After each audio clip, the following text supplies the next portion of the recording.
¿Qué tal, amigos? Un día más en el Viajero Cuántico. Hoy nos vamos a sumergir en las arenas del desierto, en las dunas del desierto, y haremos un viaje hacia atrás en el tiempo y nos remontaremos hace 2000 años, 2 o 3000 años atrás, para hablarle de pirámides, de momias, de construcciones, de magia incluso, si es posible, porque con nuestro invitado José Miguel Parra nos adentraremos en este mundo tal vez sublime de los descubrimientos de la historia antigua, de esas muchas veces que nos vienen reflejadas como mitos y leyendas, pero que tal vez no lo son tanto, desde luego algunas no lo son tanto, pero que son fascinantes. Esa cultura egipcia del antiguo Egipto nos plantea multitud de preguntas, nos plantea multitud de preguntas de todo tipo, como digo, y que muchas veces no tenemos asimiladas tal vez como debiéramos los legos en la materia, y que los arqueólogos o los estudiosos la tienen mucho más clara que muchos de nosotros, ¿no? En ese país de las momias, donde el culto a la muerte llegaba a tal punto que las construcciones no eran parecidas a las que hacemos nosotros en la actualidad, ni mucho menos, y tampoco representaban lo mismo.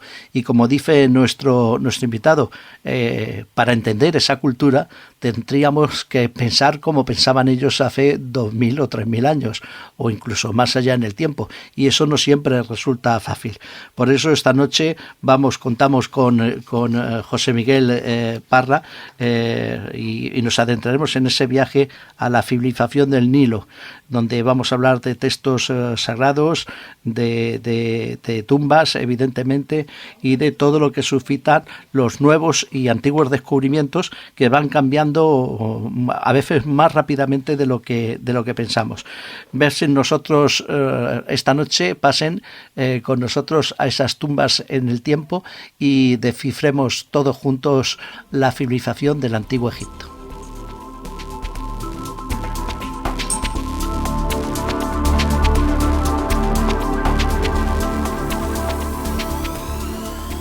José Miguel Parra es licenciado en Historia Antigua por la UCM, donde obtuvo su doctorado con una tesis sobre las pirámides del reino antiguo egipcio. La verdad es que a veces acortamos un poquito el currículum de nuestros invitados, pero es que hoy vale la pena leerlo entero tal y conforme aparece en las solapas de su último libro. Como miembro del proyecto Antiguo Egipcio, del que hizo la tesis, también tiene un proyecto, es miembro del proyecto, a ver si lo pronuncio bien, Yehuti. Yehuti. Como si estuviera con Y. Yehuti. Bueno, buenas noches, José Miguel, ya que estás ahí. Que ha estado 7 campañas excavando las tumbas de Yehuti y Eri en la orilla occidental del Luxor, nada más y nada menos que el Luxor. Además de ser un traductor especializado en egiptología y el mundo antiguo, es un activo divulgador del mundo faraónico, al que ha dedicado más de una veintena de monografías sobre los temas más variados. Y aquí es donde viene la pena también decir todo tu currículum, porque tienes escritos: Historia de las pirámides de Egipto, los constructores los constructores de las grandes pirámides, las pirámides, Historia y mito y realidad, la vida amorosa en el antiguo Egipto, gentes del Valle del Nilo, momias, la derrota de la muerte en el antiguo Egipto, la historia empieza en Egipto. Y eso no estaba en mi libro de historia del antiguo Egipto, de Almufara, como el de esta noche. La Gran Pirámide, vaya timo, vaya nombre para el libro. La mirada del arqueólogo Howard Carter, una vida, además de coordinador y autor del manual El Egipto Faraónico, Sociedad Económica y Política, traducido a varios idiomas, y has impartido y imparte seminarios sobre egiptología en diferentes universidades españolas, además de colaborar en diversos programas de radio y televisión. Y eres un destacado conferenciante y publicas asiduamente en diferentes revistas españolas, en la historia nacional, el Geographic, la aventura de la historia, historia y vida, y muy interesante, y Clio, y supongo que otras muchas más que no aparecen aquí. Pero bueno, yo no recuerdo nadie que haya escrito tanto sobre Egipto como tú, José Miguel Parra. Y eso que tengo, he rescatado del archivo que yo tengo, no sé si los conocerás o no, a Alemán Berenguer con Civilizaciones Perdidas, que lo tengo por aquí, a Manuel Pimental, supongo que sí lo conoces porque es el editorial, Es mi jefe y editor, sí. que él tiene Arqueomanía, historias de la arqueología. Hay un conjunto de escritores que pasaron por aquí por el programa, algunos de ellos, historias de la historia, que también, y otros cuentos, y uno de Raúl Rivas, que es La maldición de Tutankamón y otras historias de la microbiología. Y buscando estos, con estos, a mí me llega que es tu último libro, Historias de la historia del Antiguo Egipto. Un libro fascinante, pero yo pensaba, bueno, pues con todo esto, el currículum que te he leído antes, este libro, ¿qué tendrá de contar? Mira cómo lo tengo, no he podido leerlo entero, ven las fichas. Digo, bueno, pues ya me he cansado de poner posit de cosas que creía interesantes para este programa. Digo, que es igual, es que es todo el libro. Es interesantísimo. Y mira que tú has escrito sobre el antiguo Egipto. Y es que supongo que te pasa como los que hemos tenido el privilegio de ir, aunque solo sea muy pocas veces a Egipto, y es que es inacabable. En Egipto es efecto, la verdad es que 3.000 años de historia dan para mucho, de modo que lo que vamos haciendo, o lo que intento hacer es encontrar esos puntos que no se suelen tratar demasiado, que quedan un poco ocultos o incluso son novedad en la investigación y, bueno, trasladarlos al gran público, al interesado.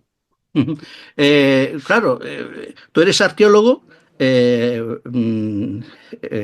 doctor en arqueología, en historia Bueno, antigua, en perdón. historia antigua, sí. Lo de arqueólogo es simplemente porque estuve en la excavación, pero sí, soy historiador, no, no Bueno, aquí dice arqueólogo. en el proyecto, no lo voy a definir este proyecto de nuevo, Yehuti. son, ¿cómo has dicho? Yehuti. Yehuti, a ver si Yehuti ha estado 7 campañas excavando. Hombre, 7 campañas es para decirse uno denominarse arqueólogo. Yo conozco que se dormieran algunos arqueólogos con un fin de semana. Bueno, hay gente así y hay gente así. Yo no me puedo considerar arqueólogo porque además tampoco excavaba. En Egipto, los únicos que tienen permiso para excavar son los obreros egipcios. Los egiptólogos estamos allí de supervisores, de controladores de lo que se hace, pero por ley tienen que ser excavadores egipcios, que son muy buenos en su trabajo, por otra parte, porque llevan muchos años de formación práctica. Pero Y yo además me encargaba del inventario y la supervisión de los materiales junto con un compañero que es Francisco Gallardo, que es profesor de la Universidad Autónoma. Y luego me encargué un poco de la fotografía. el libro para mí es una maravilla, primero porque tratas todos los capítulos donde te has querido centrar en este libro, los tratas muy humanamente, lo más humanamente posible, y con un toque incluso muy bonito de gracia, de salero, diría yo, porque claro, ahí tienes... tienes títulos, a ver si veo aquí el índice, y tienes títulos tan graciosos como y sugerentes como, bueno, cosas del Valle del Nilo, pero tienes otros que dice, y todo sin carreteras, son grandes áreas, a ventas con las momias, y el vivo al bollo, pues claro que son, y hay otras mujeres al poder. Son grandes áreas sugerentes que luego distribuyes y que vas explicando pues un poquito de esos descubrimientos y de todo lo que tú sabes. Pero además, a mí me ha sorprendido una cosa que lo tenía que apuntar para decirlo al final, pero que lo voy a decir ahora ya, que es la bibliografía. Lo bien, es uno de los libros que me han gustado porque la bibliografía se entiende. porque la bibliografía que pones del área tal, del capítulo tal, esta bibliografía. Entonces, claro, que, el viajero cuántico es seguido por mucha gente que estudia, gente en universidades, gente bueno, de institutos, alumnos, profesores, evidentemente, y si este libro lo tienen para recomendar a los alumnos, ya te digo yo que es una maravilla porque en esas áreas de investigación que uno puede, o de trabajo que se pueden hacer, está perfectamente documentado dónde están las cosas y está perfectamente claro. Y si hay algo difícil para los legos como yo, es adentrarse en el mundo egipcio y no tener las cosas claras porque te puedes despistar muy fácilmente. Bueno, Creo que... es el objetivo del libro. El libro se trata de hacer llegar a la gente cosas que la gente no tiene acceso normalmente, sobre todo porque la gente no lee francés, o no tiene por qué saber francés, inglés, alemán, italiano, en fin, los idiomas en los que se producen o se publican los artículos científicos y los libros científicos en egiptología. De modo que mi labor es como ser el intermediario entre unos y otros. El objetivo es que la gente no se aburra, porque la historia no es aburrida, al contrario, es fascinante. De modo que el objetivo es ese. Y en segundo lugar, puede que mi modo de escribir, aunque esté lleno de información, no le sirva a alguien o no le parezca lo bastante. Entonces, en el libro, la bibliografía está pensada para eso porque allí no solamente menciono todos y cada uno de los libros que he utilizado, o los títulos que he Mm, utilizado, sino además hay veces que incluyo algún libro o algún título típico, algún artículo que es clásico en esa materia, ¿no? Entonces mm, lo incorporo porque el lector tiene que tener todos los datos. mm. Que puede que Ay, yo diga una barbaridad, pero intento que esté bien documentada. asentada en datos, ¿no? Entonces, el objetivo de la bibliografía es esa, que el lector tenga el libro como una herramienta útil, que pueda utilizarlo como herramienta de consulta. Eh, Egipto es mágico, Egipto es fascinante, Egipto tiene un poder de atracción enorme y supongo que para una persona que además ha estado presente de una otra manera como tú en las excavaciones, tiene tal poder de atracción que tienes que ir volviendo, volviendo, volviendo, volviendo y en el caso tuyo, además de eso, escribiendo, escribiendo, escribiendo. ¿Por qué es tan fascinante Egipto? ¿Qué tiene? ¿Qué? Uf, nadie lo sabe. Nadie lo sabe, pero es cierto que en el mundo occidental eh, Egipto resulta especialmente atractivo. Una frase manida, una frase hecha ya en el mundo de la egiptología. Lo dijo Mariette a finales del 19, no hay que fiarse del pato egipcio, porque el pato egipcio va, parece muy inofensivo, pero de repente te pica, te inocula su veneno y de repente, ¡zas!, eres egiptólogo para toda la vida. Pues eso es un poco lo que pasa. Hay algo en esa civilización que nos resulta muy atractivo, a lo mejor por lo que nos parece de rara y a la vez porque lo que tenemos de común con ella, ¿no? Ujú. ¿Qué es lo raro y qué es lo común? Hombre, lo raro es que son señores que van caminando de lado, ¿no? Que van así como andando raro. Y lo común es que nos parecemos mucho a ellos. Ellos tenían, pues, ¿qué te voy a contar? Administradores que intentaban quedarse con parte de lo recaudado, tenían peleas, tenían cuestiones con el vecino de al lado, alguien robaba algo que no tenía que haber robado, hay gente que no va a trabajar porque el día anterior estaba borracho, en fin, ese tipo de cosas. Mm, Hay una cosa en el libro, en uno de los capítulos, bueno, en uno de los momentos, porque además tiene ilustraciones. Lástima que esta vez Almufara te lo haya puesto en blanco y negro, porque sería ideal para haberlo puesto también en color, que son los alfabetos. Y he visto por ahí que tú eres, bueno, tú conoces los alfabetos también, si no, no los pondrías, y además distintos alfabetos. El alfabeto egipcio hoy en día es incomprensible. Yo no sé cómo de cuatro dibujitos podéis traer una frase. Bueno, porque tiene una estructura. Si lo nuestro te parece difícil, tienes que ver lo complicado que lo tienen los sumerólogos, que utilizan patitas de mosca para escribir. Nosotros, al fin y al cabo, tenemos tenemos un jeroglífico y si representa una pata de cordero, sabemos que es una pata de cordero. Por lo menos cuando son jeroglíficos y no es escritura hierática. La escritura hierática es como dibujar o escribir con dibujos es bastante complicado y bastante lento. Desde el principio contaron con una escritura cursiva para las labores del día a día, que es mucho más rápida, permite hacer ligazones, entonces se lee mucho más rápido, se trabaja mucho más rápido con ella. Ujú, Es la misma lengua, simplemente es un modo de escritura diferente. Entonces, la escritura que hemos descubierto desde que Champollion publicó su primera carta al señor Dacier, bueno, pues sabemos que la forma es verbo, sujeto y complemento. Entonces, a partir de ahí ya podemos ir haciendo cosas. Luego, cada palabra, cada signo es una palabra, pero luego se utilizan los sonidos de esos signos para formar las palabras. Y luego, además, como no todo el mundo puede leerlas o para ayudar a comprenderlas, hay algunos signos que se incorporan pero no se leen. Son los complementos fonéticos para saber eh, cómo se lee ese signo anterior. Y hay otros que se llaman los determinativos, que lo que te ujú, indican, le indican al lector el campo semántico al que pertenece esa palabra. Entonces, ujú. entre esas cosas, bueno, resulta más sencillo. Con un poco de práctica, aunque parece muy incomprensible, con un poco de práctica uno va viendo con relativa sencillez cuáles son las fases o las divisiones de esos textos, ¿no? Podemos decir que todos los que en los jeroglíficos ya hemos descubierto todo el alfabeto egipcio, si se puede decir así o no. Bueno, Unos no, cuantitos. los jeroglíficos son estructuras triconsonánticas, biconsonánticas o monolíteros.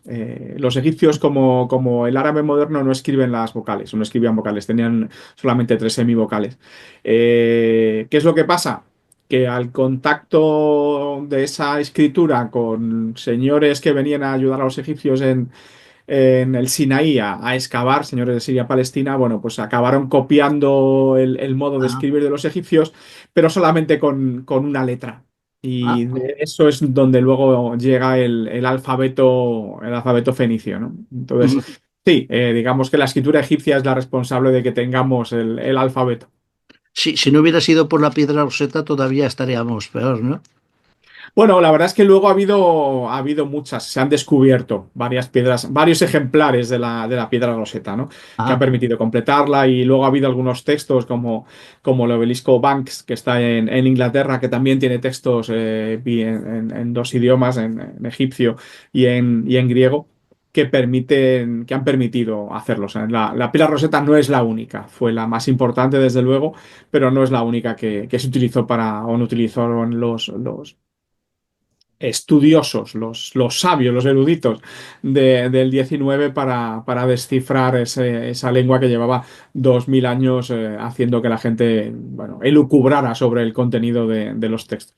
ujú. Pero en esos textos hay de todo, ¿no? En los textos egipcios. Quiero decir que hay. Sí, sí, sí, tenemos documentos de todo tipo. Tenemos documentos, primero, textos reales, que son declaraciones, tenemos anales, tenemos facturas, tenemos contabilidades, tenemos simplemente eh, notas que uno se deja a sí mismo, que deja para el vecino, tenemos cartas, en fin, casi de cualquier tipo de texto que te puedas imaginar, tenemos un ejemplo en el Antiguo Egipto. Tenemos libros, evidentemente, de todo tipo, tenemos literatura, tenemos libros de medicina, libros de ginecología, libros de, ¿qué te voy a contar? De matemáticas, ¿no? De religión. Bueno, pues tenemos ejemplos de todo. Ujú.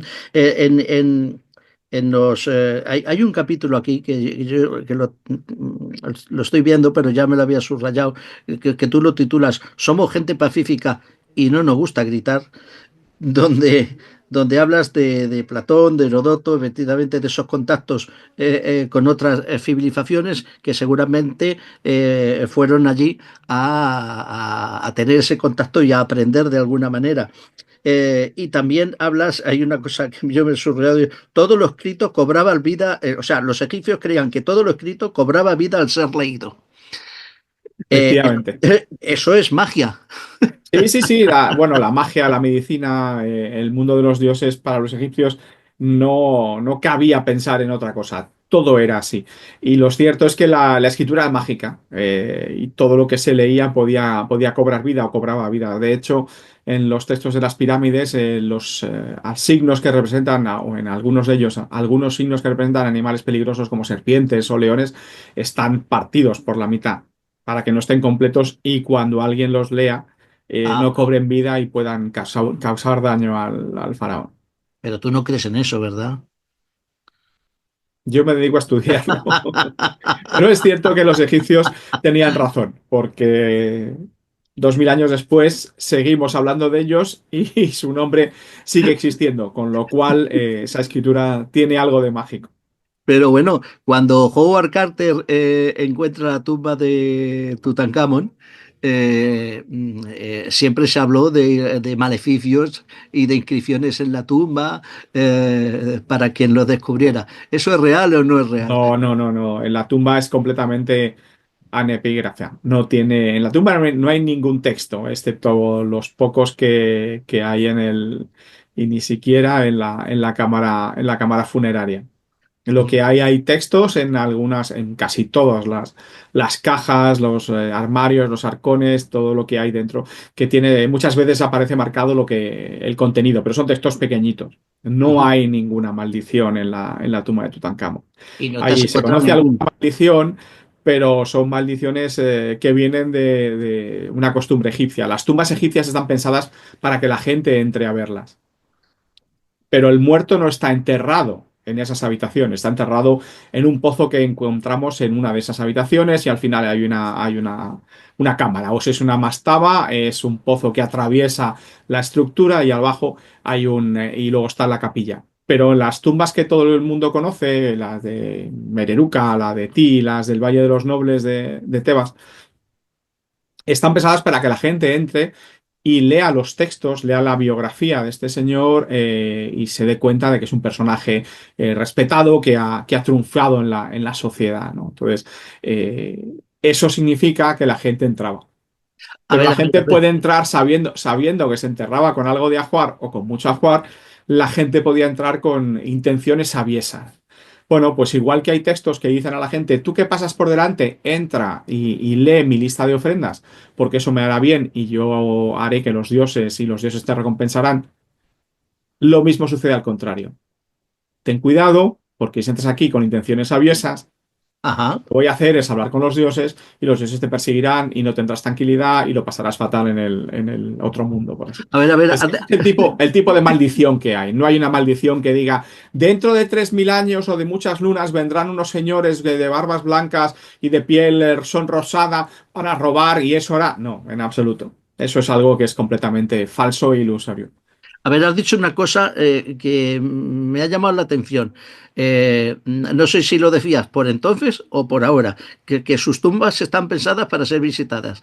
Está claro que ahora el turismo las visita, pero te refieres también a entonces. Entonces se Sí, podían no, por visitar las supuesto. tumbas. El objetivo no es que las visitaran en el pasado, en el futuro. El objetivo es que las visitaran en ese momento. No solamente sus deudos, sus hijos, su familia, sino todo el mundo que pasara a verlas. Entonces, conocemos casos de artistas que han ido a tumbas muy conocidas de centenares de años anteriores a ilustrarse, a encontrar inspiración o incluso a fijarse en cómo un artista de cientos de años antes había conseguido resolver un problema para representar 5 bueyes juntos, por ejemplo. Es un ejemplo que no sé siquiera si existe.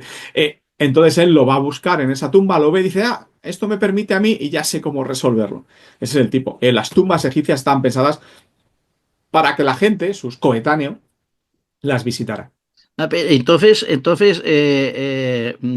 José Miguel, si esto era así, ¿por qué, muchas están ocultas? Porque yo he estado en el Valle de los Reyes, en el Valle de las Reinas, y todo eran excavaciones para saber dónde estaban ciertas tumbas. Porque tres Eh, mil años de polvo y de escorrentías de agua hacen que las cosas queden ocultas.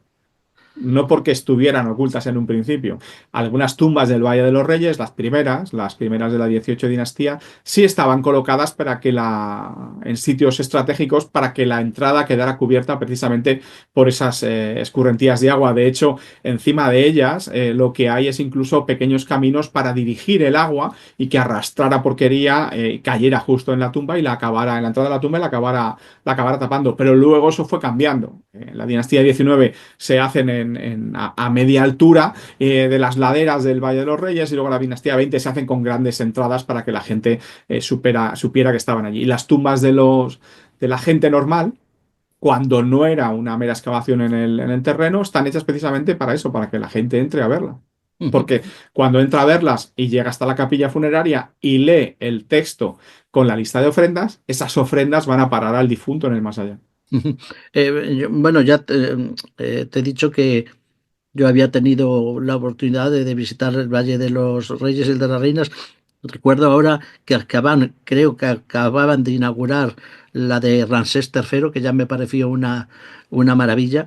Pero bueno, pero da igual, es que cualquier tumba vale la pena.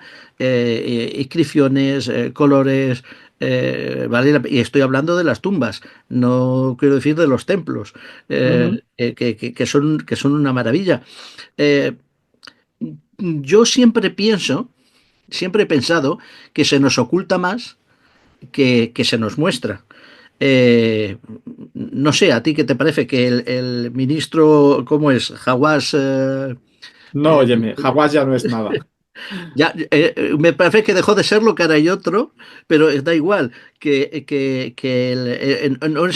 no es ministro, es que lleva o llevaba entonces Hawass el Museo Arqueológico, ¿no? Y se ocupaba un poco de Aguas llegó a ser ministro del Servicio de Antigüedades en esto, su esto, esto. momento. Ya no lo es, ahora sigue siendo un personaje importante, pero ya no es el ministro. Pero hay otro en su Pero cuando lugar, dices igual.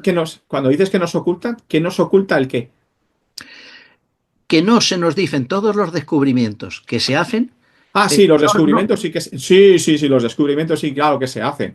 Lo que pasa es que no se explica, no nos exponen al público porque al público no le interesa. Que yo encuentre media cerámica rota donde aparezca la última fecha conocida del reinado de Tutmosis III, al público no le interesa en absoluto. Eso puede salir en nota de prensa, no sé, no sé cuántos. Al público lo que interesa es de repente, hemos encontrado 200 ataúdes pintados de colores en Saqqara. Bueno, y eso también eso es lo que pasa. llama la atención. Pero eso no se oculta, al contrario. No, se saca una nota de prensa, pero difícilmente se puede visitar. Me refiero, quiero decir, los Porque no arqueólogos. todo es visitable. Ah, y No entonces, todo es visitable. Una habitación donde hay 200 ataúdes apilados, amontonados, no se puede visitar. no, sí, Primero no se puede visitar por un grupo de turistas con mochilas y sí, sudorosos. No se puede evitar. Cuando vacíen esos ataúdes y los lleven a un museo, podrás verlo. Y luego quedará la habitación, la excavación vacía en Saqqara o donde fuera, que también podrás ir a verla. No se oculta, al contrario. Egipto lo que quiere es tener cuantos más cosas visitables posibles, porque eso hace que la gente que ya ha estado en el país quiera visitarlo para ver cosas que no ha visto todavía. claro, a esto me refería. Entonces, yo a veces, o yo es que prácticamente no decir cada semana, casi día sí, día no, hay una noticia sobre arqueología, sobre Egipto, de un proyecto nuevo o algo que se ha encontrado. O sea que las noticias evidentemente están. Pero yo que recuerdo, y te entiendo lo que estás diciendo, porque yo estuve en el antiguo museo del Cairo, en este Ujú. nuevo todavía no he estado, pero en el antiguo sí. Y efectivamente allí había por montañas de ataúdes todavía y de momias pero bueno, una barbaridad. Habíamos estado en alguna sala que no estaba directamente abierta al público y efectivamente eso es así. Pero claro, siempre tengo esa sensación de que hay más que se desconoce. Tal vez yo sea más inquisitivo en el sentido de que quiero tener No, más noticias de que el resto, lo pero que hay más es cosas que tú desconoces, no que los especialistas desconocen. claro, vale, O sea, bien. no todo está abierto al público. No sé cómo explicártelo. Puede que un señor haya descubierto cómo se hace la fusión nuclear. pero no te van a dejar verla. Podrás entrar por allá. Claro, evidentemente, una cosa que se está excavando y ahora excavar una tumba lleva años y años y años. No vas a interrumpir a los arqueólogos para ver lo que ellos están haciendo y no te van a dejar entrar en su tumba cuando ellos no están para que tus pisotones y tu mochila rozando la pared destruya información. No, no, no. Al contrario, Egipto es uno de los países que más cosas tienen a la vista o se pueden visitar por parte de los turistas. En esos nuevos proyectos, en esas nuevas investigaciones donde tú estés directamente involucrado, ¿se puede hablar? ¿Se puede decir algo? Sí, pero no estoy en ninguna, de modo que no te puedo Ah, vale, contar. vale. De todos modos, hay que tener en cuenta que ¿cómo te diría yo? La presentación al público de grandes descubrimientos se hace atendiendo al criterio del ministerio egipcio. ¿Mm? Claro, a Obviamente criterio. para mantener siempre un Pues eso, es que lo dan. nivel de información agradable de Egipto, o de cosas agradables sobre Egipto, en los telediarios, en los periódicos, en los medios de información. Porque una Pero campaña de marketing fácil. no, pero es el modo que tienen ellos de controlar sus cosas, porque no dejan de ser sus cosas. Lo que pasa es que eso, desde que se descubre hasta que lo avisan, eh, pueden pasar unos meses, nada más. Simplemente para que el flujo de información sea correcto. De todas maneras, a los científicos no les gusta hacer presentaciones apresuradas de lo que están descubriendo. Lo Ujú. correcto es esperar, entonces, y luego presentar un artículo, y luego presentar un libro, y eso lleva años. De Es modo que, precisamente, sí. claro, no es que se oculte, al contrario. Lo que pasa es que hay un modo correcto de hacerlo. Digamos que hay un tempo para presentar esa información. Sí, sí, sí, lo que yo estoy criticando, otros no lo critican y al revés, precisamente cuando se hizo esa apertura del Museo del Cargo a bombo y platillo, muchos lo criticaron. O sea que no, Bueno, el ponernos de museo acuerdo es está muy medio difícil. abierto. Está medio abierto. Veremos si ahora en junio es cierto que lo abren del todo. Ujú. ¿Qué es lo más impresionante que tú te has encontrado cuando has ido a Egipto? No digo de excavaciones, sino ¿qué te ha impresionado más? Porque yo tengo un par de cosas para decirte, pero a ver si coincidimos. Hombre, para mí lo más impresionante son las pirámides, evidentemente. Vale, perfecto. Las pirámides. Hablemos un poquito de las pirámides. ¿Es verdad? Allí no hay ningún tipo de inscripción. No, sí que ¿O hay. sí? Claro que hay, pero es que depende de la época. Ah, Claro, en las la de Keops. pirámides, todas las pirámides, a partir de la última, de la quinta dinastía y las de la sexta, tienen textos en el interior, son los textos de las pirámides. Antes no hay, pero hay inscripciones en las pirámides. Es así. Si imagínate que pudiéramos desmontar o desmochar una pirámide. En, yo qué sé, por lo menos en el 40% de los bloques o en el 30% de los bloques encontraríamos una inscripción. Una Ajá. inscripción que te indica de dónde ha salido, cuándo ha salido ese bloque, quién lo lleva y hacia dónde va. Y eso lo sabemos porque se conocen infinidad de ejemplos del Reino Medio, de las pirámides del Reino Medio, incluso de las pirámides de la Cuarta Dinastía. En la pirámide de Keops hay inscripciones donde pone que el dueño es Keops. No es que ponga que el dueño es Keops, sino que aparece el nombre de Keops, varios de los nombres. Y eso en todas las pirámides. Lo que pasa es que son monumentos que llevan abiertos al público desde que se construyeron casi. Ujú. Son una de Bueno, las partes, uno de los monumentos que iban a ver los viajeros greco-romanos. eh, corrígeme si me equivoco. Yo he estado dentro de la Gran Pirámide de Keops, supongo que igual que tú. He subido arriba a la estancia, a la Cámara del Rey, he subido por el Gran Corredor, porque no hay otra forma de subir que yo sepa. Eh, y en la cámara donde se supone, en la Cámara del Rey, no hay ninguna inscripción. No, no hay ninguna inscripción. No hay ningún jeroglífico tallado. Hay textos en las cámaras de descarga. Y si pudiéramos volcar o darle la vuelta a esas piedras que forman el monumento, en muchas de ellas aparecería una inscripción. Lo Ujú. sabemos porque en el siglo XIX se han encontrado todavía en el año 40 en una de las caras de la pirámide, Leslie Grinsell, un egiptólogo inglés, hablaba de que todavía eran visibles parte de esas inscripciones. Cada vez que podemos levantar una piedra y estudiarla con técnicas modernas, nos damos cuenta de que están en Abusir, aparecen cuando se están excavando en las excavaciones de los equipos checos o del equipo checo dirigido por Werner y ahora por otros, por Barta. En todas partes aparecen inscripciones, porque no puedes construir un monumento de esas características si no llevas un cuidadoso registro de todo.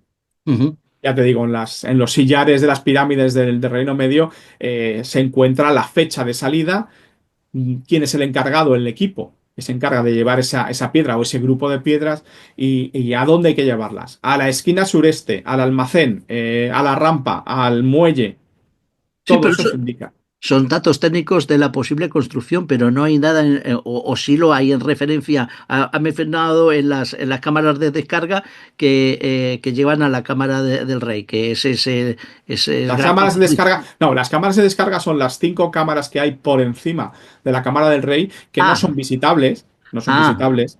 por a la Se que supone, entramos casi agachados antes de no, la... no, no, no, no, no, no son visitables. O sea, tú te Ah, pones, acaba la gran galería, sí. ¿vale?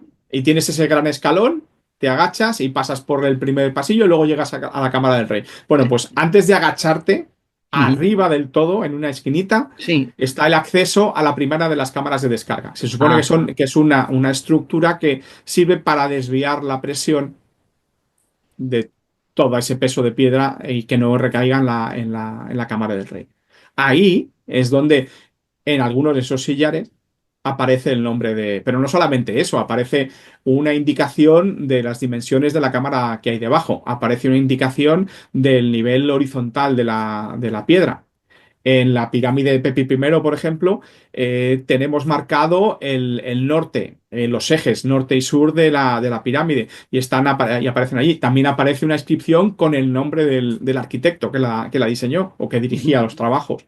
Ujú. Toda esa Pero información, son datos técnicos de la construcción, no es historia de por qué se hace o sí, corrígeme si me equivoco, o no son datos técnicos de por qué no había ninguna momia allí, o por qué no la encontramos, por qué en la Cámara del Rey no hay ninguna inscripción, que es raro. a ver, ¿por qué? Primero, ¿por qué tiene que haber una inscripción en la Cámara del Rey? Pregunto.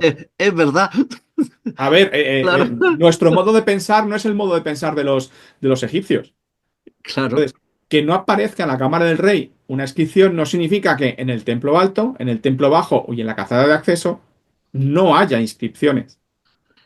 Entonces, si lo que vale. te preocupa es saber cómo sabemos que esa pirámide es la pirámide de Keops, porque en las piedras de arriba hay un Pone grupo que de trabajadores que se llama los borrachos de Micerinos que nos indican que esos señores arrastraron las piedras. ¿Por qué lo sabemos? Porque hemos encontrado unos papiros en el valle en el Mar Rojo donde aparece el diario de a bordo de un capataz de un equipo de trabajadores que cuenta cómo durante 3 meses, día a día, te dice qué es lo que hace. Coger piedras de la cantera, meterlas en un barco, cruzar el río, llevarlas a la pirámide de Keops y volver. Y así durante 3 meses. Entonces, si tu preocupación es que los textos no nos informan de quién es el constructor, olvídate, sí que lo sabemos. Si tu preocupación es porque no hay momias, te voy a contar. Hay momias que hemos encontrado en cada una de las bueno, mejor, en al menos una pirámide de cada una de las dinastías durante se construyeron pirámides. Vale, Durante las cuales se construyeron pirámides. pero en Keops no. No, ¿por qué? Porque Keops lleva abierto al público, siendo visitado por el público desde hace casi 4.000 años. Entonces, lógicamente, no va a haber un resto de Keops ahí dentro. Vale. Es evidente. Bien, perfecto. ¿Por qué las tumbas del Valle de los Reyes y de las Reinas están tan ricamente ornamentadas y con tantos textos, como decías antes, de todo tipo, contando la vida, y allí, en la Cámara del Rey, no hay nada? ¿Por qué O- tiene que haber o- algo? ¿Por qué tiene que haber algo? porque Esa es para... la pregunta. ¿Estás intentando poner tu mente de ahora en eso? ¿Estás intentando, que es casi peor, poner una tumba de 1500 años después comparándola con una de 1500 años antes? Sí, Tú dices, no hay de información. Yo te estoy diciendo, sí que la hay, no se conserva. Te estoy vale. diciendo, el templo, la calzada de acceso y el otro templo sí tenían decoración. No tienes más que ver la decoración que hay en las pirámides de Abusir. Ujú. Sí, Tenemos los restos, los hemos encontrado. Aparece el nombre de Keops. ujú, Tenemos los relieves donde aparece el nombre de Keops. ujú. Bien, Entonces, bien.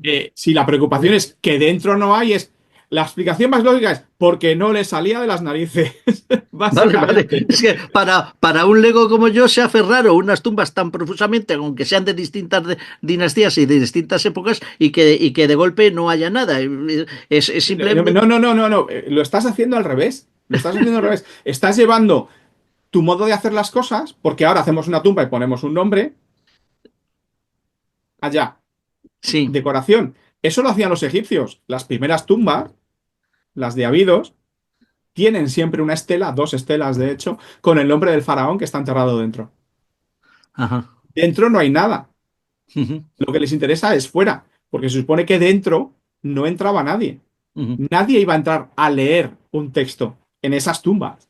En ujú, las de después sí, en las posteriores sí. ¿Por qué? Porque el modo de hacer de las tumbas de la gente normal es diferente al modo de hacer de las tumbas de la gente no normal, en este caso los faraones. Entonces, tu preocupación porque no haya dentro un texto, eh, para mí no tiene ninguna lógica, vale, vale, vale, porque vale. tiene que Bien. haberla. No, no, es Y bien, mi claro, preocupación es, no sabemos por qué esta tumba decimos que es de Keops. Yo te digo, tenemos un montón de documentos, porque la pirámide no es un edificio solo. No, la no, pirámide claro, forma de un conjunto. Ese claro. conjunto está formado por una calzada de acceso, un templo alto, un templo bajo y la pirámide. Ujú, Entonces, cuando alrededor de esa pirámide tenemos el cementerio oeste y el cementerio oeste, y en cada una de esas tumbas, donde sí hay textos escritos en la parte visitable, que es en la capilla exterior, ujú, hay textos y hay estelas donde se mencionan los trabajos de esos señores, y esos trabajos dicen que están encargados ujú. del culto, por así decirlo, al faraón, o que han trabajado con el faraón y te mencionan a Keops, Kefren y Micerino, no hay duda. No hay, Eh, no hay ninguna duda. Unas tumbas que te preocupan a ti están pensadas para ser visitadas, y la tumba de las pirámides, o las pirámides como tumba, no están pensadas para ser visitadas. El interior no se visita. sí, sí, Por sí, eso sí. no es necesidad de texto. Bien, perfecto, me ha convencido, faltaría más. ¿Se ha descubierto todo lo que se tenía que descubrir en Keops o quedan cámaras ocultas No, que no, no todavía no hayan queda. descubierto? Afortunadamente, los muones y demás nos están demostrando que queda cosa por descubrir, lo cual Sí. es absolutamente maravilloso. Ujú, De hecho, lo último que se ha descubierto es que encima de la entrada verdadera, no por la entrada de los turistas, sino la entrada verdadera, justo encima hay un corredor que tiene unos 4 metros de ancho y casi 9 de profundidad, que bueno, es impresionante. Entonces, dentro de bueno, si sabes un poco de la arquitectura de las pirámides, te das cuenta de que lo lógico es que exista esas cámaras por descubrir. ¿Por qué? Porque Keops es el sucesor de Snefru. Y Snefru tiene una pirámide, la pirámide romoidal, que consta de dos entradas, que tiene de dos entradas y dos conjuntos de habitaciones. ujú. Una al norte y al oeste, y otra al oeste. Ya, Bueno, pues en correcto. la pirámide de su hijo, lo lógico, o se podría esperar, que hubiera ese conjunto doble, estuviera duplicado. Entonces, Claro, eso es lo que podemos estar encontrándonos ahora. claro. Entonces, sería maravilloso encontrarlo o verlo. Igual de maravilloso que lo que se ha encontrado en la pirámide en el año 2000, se encontró en la pirámide de Meidum. Ujú, Un arquitecto francés que le gusta el mundo del antiguo Egipto, estuvo mirándola con ojos de arquitecto y dijo, tenemos un problema. Dada la resistencia a la fractura de este tipo de piedra, este vano que hay aquí no podría existir si encima no hubiera un sistema, como las cámaras de descarga, que desviara las presiones y las distribuyera por todo el edificio. Y efectivamente le concedieron permiso, metió un endoscopio y encontró dos habitaciones encima de las habitaciones que existen, y un pasillo también en falsa bóveda, o bóveda por aproximación de hiladas, justo encima del tramo inferior del corredor de acceso. ujú. Eso No nos te- indica que todavía hay cosas que posiblemente haya por descubrir. Genial. Pero hasta ahora no hemos tenido el modo de poder verlas, Ujú, de poder estudiarlas, ¿no? Entonces, bueno, vamos contando con la tecnología para poder hacerlo. ujú. Las cámaras de la NASA, cuando se metieron aquel robot por aquel canal de ventilación precisamente de la Cámara del Rey, no descubrieron nada, ¿no? No, bueno, en primer lugar, bueno, no, son tres conjuntos de robots los metieron por allí. La NASA no tuvo nada que ver, tuvo que ver el Servicio de Antigüedades, luego tuvieron que ver el National Geographic, luego otro Ajá. conjunto de universidades, todo por supuesto a través del Ministerio de Cultura, Ministerio de Antigüedades egipcio. Y lo que descubrieron fue que el pasillo no se puede llamar canal de aireación porque no airea nada. Ah, No airea nada. Cuando eso se construye al aire libre. No, no se construye el edificio y luego se agujerea. Vas construyendo y no vas poniendo, hasta que no está terminada la habitación, no está tapada la habitación, ¿no? ajá, Entonces, posiblemente tenga un significado simbólico. Sobre todo, además, porque los canales, vamos a seguir llamándolos de aireación, los canales de aireación de la Cámara de la Reina no estaban conectados con el exterior. Eso es donde se han metido los robots y han encontrado, la gente lo llama puerta, pero no podemos llamar puerta a algo que tiene 20 centímetros de lado. no, no, a ver, yo Es está allí, simplemente he hecho un fotos y no. tapón, una losa, como quieras llamarlo. Pero sí, lo que se encontró es que al final de ese pasillo que llegaba a la altura de la cámara del rey, desde abajo, aparece eso, una pequeña losa de 20 centímetros por 20 centímetros que tiene los restos de dos asas de cobre Ajá. que colocaron allí.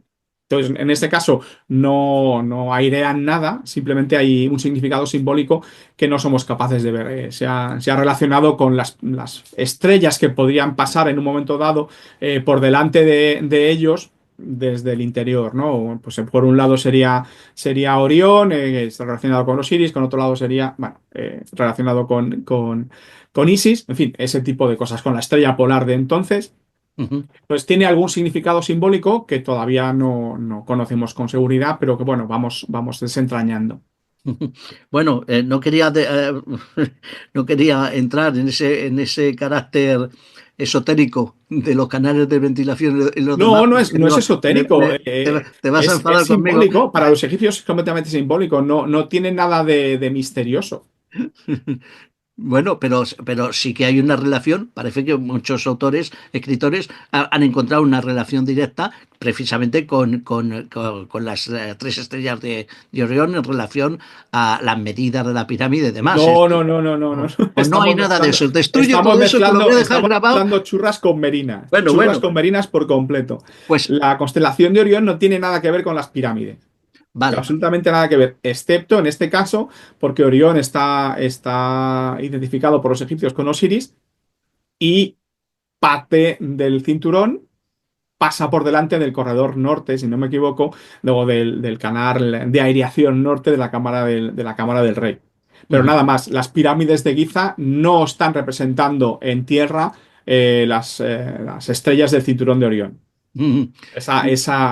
Esa teoría de Baubal, que en principio Y otros, podía ser correcta, podía ser sugerente, cuando la desarrolla, le quita toda credibilidad, porque él considera que son representaciones perfectas. Y sí, no solamente eso, sino que el tamaño de las estrellas equivale al tamaño de las pirámides. exacto, en la Mentira, medida, mentira. Cuando ves las estrellas y ves lo que refulgen, ves que no coinciden. O sea, no la más grande, por ejemplo, por así decirlo, la tercera estrella, que sería la de Micerinos, brilla más que la segunda estrella, que sería la representación de Kefren. Y la pirámide de Kefren es mucho más grande que la pirámide de Micerinos. Y además no están colocadas exactamente. Casi, pero no están colocadas exactamente. Y él afirma con rotundidad que son representaciones perfectas. De modo que, bueno, una teoría que podía haber llevado a hacer pensar que podía estar muy bien, precisamente por esa relación entre Orión y Osiris, la ha convertido en algo que ha perdido total credibilidad. Las pirámides de Giza están colocadas de una forma muy sencilla. ujú. si prolongas la cara oeste de la pirámide de Keops hacia el sur, te encuentras que está alineada con la cara este o la fachada del templo alto de la pirámide de Kefren. Y si coges la cara oeste de la pirámide de Kefren y la prolongas hacia el sur, coincide, está alineada con la fachada del templo alto de la pirámide de Menkaure, de ¿Pero Micerino. qué dices? Es tan sencillo como eso. Todo el mundo que se pasa horas y días y años trazando líneas y geometrías maravillosas de no sé qué, no sé cuántos, y no se han dado cuenta de eso. En fin, sin Oh, sí, comentario. es verdad, claro. Bueno, no quiero seguir por este derrotero que no es el tuyo directamente, y sí quiero seguir con un libro, con el libro.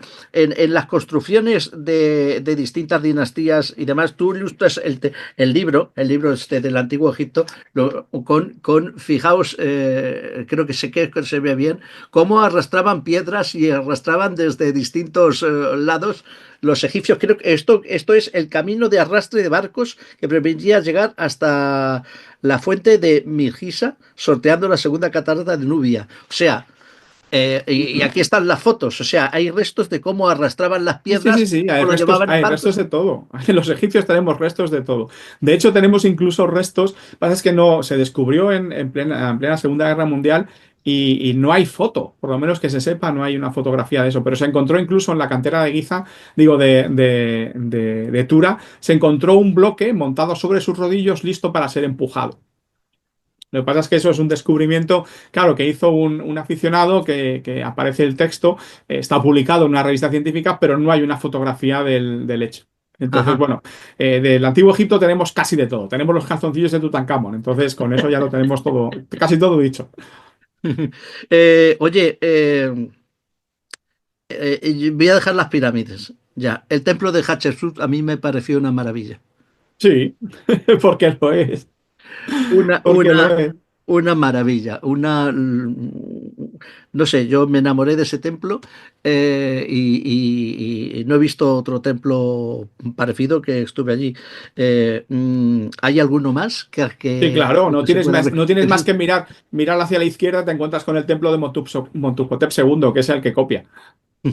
Ah, copia, el Hatshepsut copia. Claro, el templo de Montuhotep II tiene una estructura similar, en el sentido de que tiene una rampa de acceso que te permite subir a una plataforma, como lo quieras llamar, una terraza, si la quieres llamar así, que Ujú. luego te permite acceder al interior del templo, que está la cámara funeraria y una cámara del Santa Santorum, están excavados en la roca. Es una mezcla de elementos arquitectónicos de las pirámides, de los complejos funerarios reales del Reino Antiguo, con las típicas tumbas excavadas en el acantilado, propias de la región de Tebas. Ujú. ¿Hay alguna escultura que te llame más la atención, que sea digna de mencionar, aparte de la de Nefertiti? Bueno, hay una que me encanta, está en el Museo de Luxor. Es una pirámide, es una escultura de Ramsés II. Es de Ajá, granito negro y está el faraón y está luciendo las dos coronas, la corona ajá. roja y la corona blanca. Y resulta que los egipcios, los muy mamones de ellos, eligieron con tanto cuidado el bloque que encontraron uno donde había el granito negro y una veta de granito rojo, que es con la que hacen la corona roja de esa escultura. Es de dos colores y es absolutamente espectacular. Bueno, es que no acabaríamos. Y del Valle de las Reinas, aparte del templo de Hatshepsut, que esto está aparte, ¿con qué tumba te quedarías? Hombre, la de Nefertari es la más espectacular. Hay alguna muy bonita también, pero la de Nefertari, sin duda, es una de las más bonitas de todas. No solamente del Valle de las Reinas, sino de toda la historia de Egipto. ¿Por qué dices en uno de los capítulos, señor? No, dices, señor, me está copiando los deberes. Esto es Por una eso, broma. porque la relación de Egipto con Siria-Palestina ha sido siempre muy, muy intensa y hay partes de la literatura egipcia que se han incluido en la Biblia, por ejemplo, ¿no? Entonces, Sí, eso sí, es el me está copiando los deberes. sí, sí, efectivamente. Bueno, es que unas civilizaciones se copian a otras, ¿no? Claro, evidentemente, sobre todo cuando hay una relación como esa, sí. Ujú. Todos los grandes, iba a decir especialistas, filósofos griegos pasaron por Egipto. No, no, no, no. De hecho, hay algunos que no sabemos que fueron, y hay otros que presumen de ir y a lo mejor no fueron. No Pero fueron. digamos que para los griegos el Egipto era el lugar donde comenzó el conocimiento, ¿no? Ajá. Entonces, cuando podían, se acercaban allí a hacer una especie como de visita turística, ¿no? A aprender. Ujú, Los egipcios tenían bibliotecas y tenían de todo. Todos los filósofos griegos iban allí a dar pues eso, un viaje de conocimiento, ¿no? Ese gran tour que se hacía en el 18, en el 19 por el mundo clásico ujú. romano, por así decirlo. Cuando hablamos muchas veces dentro del viajero de historia antigua, siempre me gusta recordar con vosotros, con los escritores, la gran pérdida de la biblioteca de Alejandría. ¿Qué no habría Sí, allí? no hay mucho que decir de eso. Solamente podemos llorar, Sí. nada más. Pero lo mismo pasa con la biblioteca de Ramán III o Hikem II, creo que fue más bien su hijo el que la convirtió en algo y la teníamos aquí. Entonces, eso sí que hace llorar, la verdad, la quema de bibliotecas. Oye, ¿la puerta de Istar se ha perdido con la guerra o no? ¿O está? No, que yo recuerde, Tiene- está en el No, museo, no. en el museo en Berlín. No, no, bueno, bueno, que había una copia. Bueno, había, sí, bueno, depende. La verdad es que no se sabe exactamente qué es lo que ha pasado. Sí, bueno, sí se sabe, pero yo en el sentido como no es mi especialidad no lo sé. Pero sí que Ujú, sufrió con la guerra, evidentemente sufrieron bastante. ujú, El museo de Irak fue saqueado. ujú. Prácticamente entero, ¿no? Y eso fue otra Bueno, pérdida. no entero, luego se han recuperado muchas cosas, hay otras que faltan, en fin, es una cosa complicada. El afán de coleccionismo de la gente a veces le lleva a hacer barbaridades como esa. Ujú. Cuéntanos un poco antes de ir terminando en qué estás investigando ahora o en qué Bueno, estás por ahora, involucrado. por ahora me quedan unos meses de relax, porque este año he sacado 2 libros y me toca un poco de relax, porque además de este, hace unas semanas salió uno que es una puesta al día de otro que se llama no, perdón, Las pirámides, historia, mito y realidad, Ah, publicado por antes la de... editorial Dilema. De modo que por ahora me estoy tomando unos momentos de asueto. Pero en fin, no podemos contar el secreto, pero sí, hay varios libros en la lista para ir sacándolos en años sucesivos. Bueno, si algo se presta a mitos y leyendas es Egipto. Entonces, ahí habrás dejado volar la imaginación o no. Bueno, precisamente mi trabajo de historiador es no dejar volar la imaginación. Para eso están los novelistas y los amantes de los misterios y los alienígenas ancestrales. No, yo soy historiador e intento tenerlo todo atado y bien atado con la información que se conoce. Por eso, la gran bibliografía del final de los libros, porque la gente tiene Sí. que poder buscar la información que yo digo. Si yo digo que esta piedra se encontró en no sé dónde, tengo que poner el artículo donde describe dónde se encontró esta piedra. Cuando uno escribe sobre marcianos y demás y la Atlántida, puede decir, esto aparece aquí porque se me apareció un arcángel y me dijo que lo había visto y que lo buscara allí. No es así como se hace historia. Del otro modo es como se hacen las novelas. A pesar de que la historia, lo hemos dicho en otras ocasiones también dentro del programa, se puede tergiversar, ¿eh? Sí, no, por supuesto. Y La se historia es tergiversa. tergiversación. Todo el mundo que escribe historia tergiversa la historia, porque la está viendo con su sesgo particular. La intención de que sea una ciencia es que yo puedo tergiversar lo que significa lo que está escrito, pero tengo que tener el documento escrito. Mm, Y puede venir otro a leer lo que yo y decir, parra, tío, te lo estás inventando todo, porque el documento está ahí. claro, Esa es exacto. la diferencia con los marcianólogos. Bueno, claro, es que cuando no hay datos o los datos se ocultan o tal, no sé qué, uno puede inventarse lo que quiera. No lo digo por esto que estás diciendo tú, ni No, no, mucho no, menos. está claro. Me refiero que inventar es muy fácil. Inventar Sí, como además resulta mucho más divertido leer un misterio que leer una cosa que ya sabes desde el principio cómo va a sí, terminar. Si yo te digo, las pirámides, la gran pirámide la construyó Keops, y tú.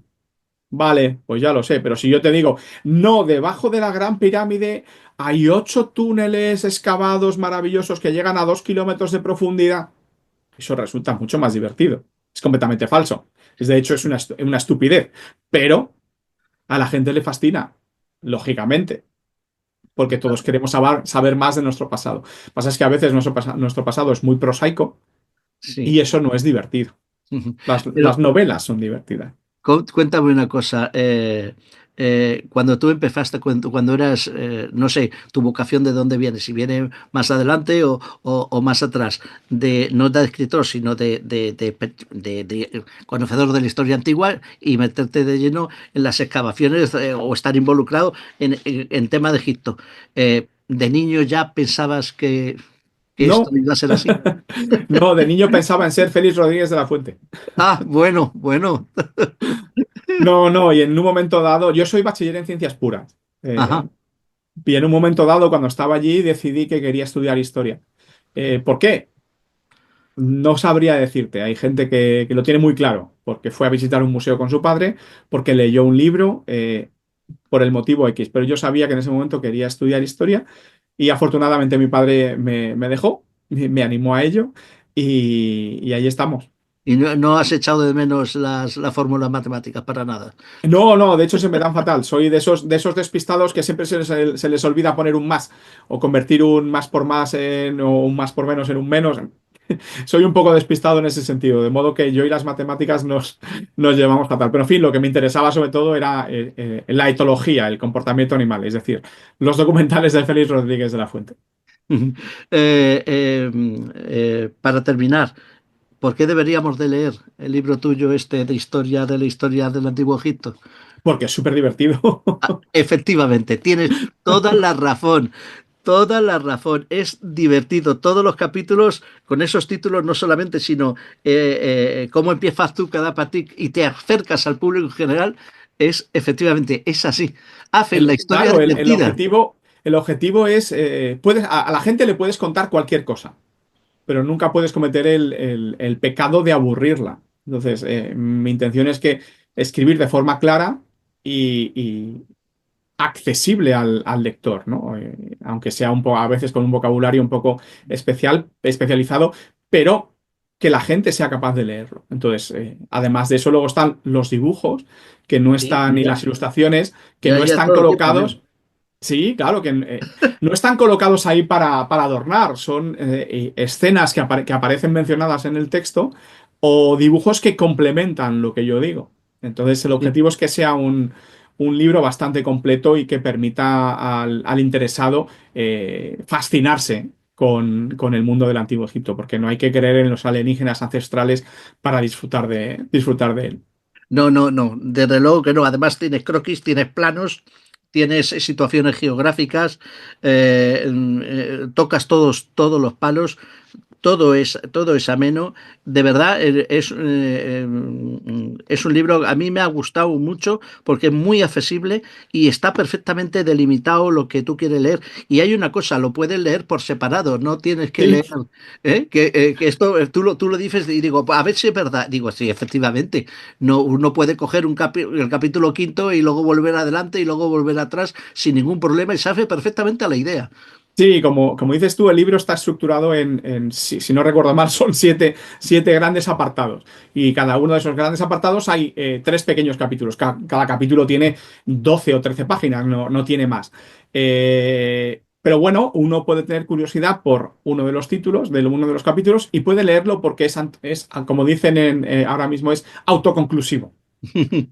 No está relacionado, no está relacionado. Entonces, no vas acumulando conocimiento desde el primero hasta el último, que es lo que sucede en un libro de ensayo que desarrollas un tema. En este caso, cada uno de los capítulos es independiente de los demás. Lo que pasa es que cuando terminas de leer el libro, pues resulta que has acumulado, esperemos, un conocimiento que antes no tenías sobre esos 7 aspectos concretos del mundo antiguo, o Sí, del sí, mundo sí. del antiguo Egipto.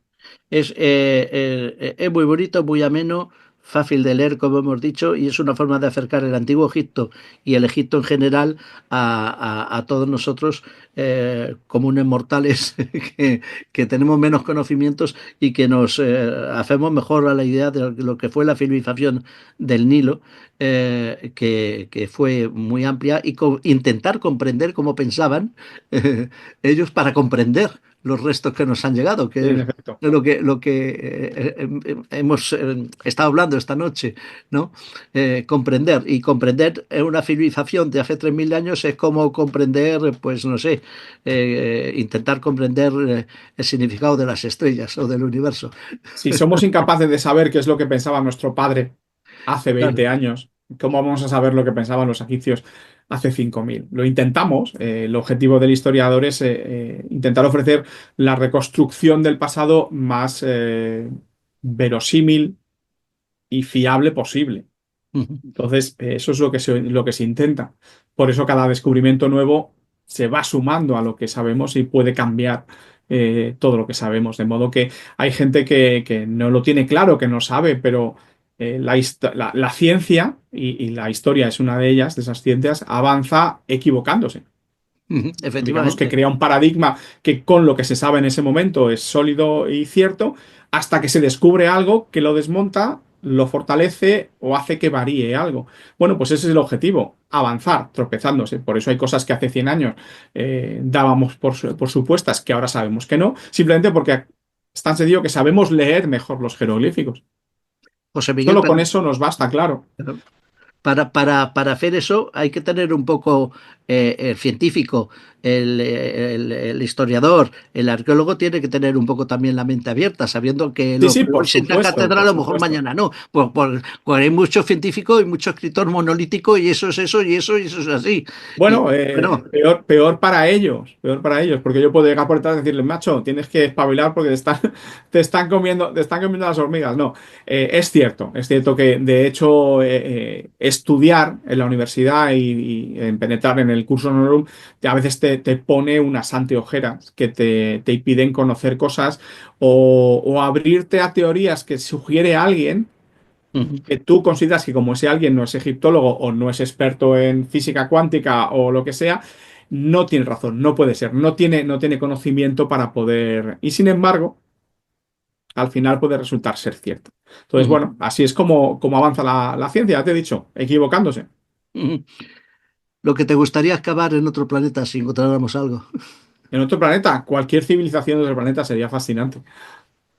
Vería, Cualquiera. fuera lo que fuera. Fuera lo que fuera, fuera lo que fuera. Pues bueno, esperemos que un día se pueda hacer realidad y tú tengas billetes también. Hombre, sería estupendo. Muchas gracias por estar con nosotros, José Miguel Parra. Espero que hayas estado a gusto invariablemente de esto de las pirámides, que es lo que todo No, el no, al mundo puede contrario. pensar por ahí. Eh, No me eh, entiendo, ha sido muy explicarlo, y tú que tenías o que tienes una idea muy concreta sobre eso, explicarlo es lo mejor. Para eso estoy, ese es el objetivo, o por lo menos ese es mi objetivo. Pues muchas gracias, José Miguel Parra, por estar dentro del Viajero Cuántico. Historias de la historia del Antiguo Egipto, de Editorial Almufara. Acaba de salir hace muy poquito, a mí me llegó hace poco y cambié un poco la programación para que pudieras estar aquí, aprovechando de que se daba la posibilidad de que estuvieras con nosotros. Y lo dicho, que tengas mucha suerte, que sigas escribiendo, que seas tan prolijo en escribir, prolífico en escribir estos libros del Antiguo Egipto y en algún momento, yo que sé, escribe alguna novela y deja volar la imaginación, hombre. Hay una por ahí, a ver si encuentro el tiempo para escribirla. Muchas gracias. Ha sido un placer. Hasta luego.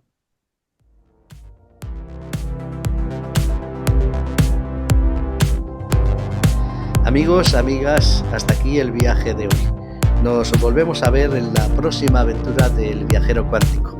Gracias a todos por estar ahí.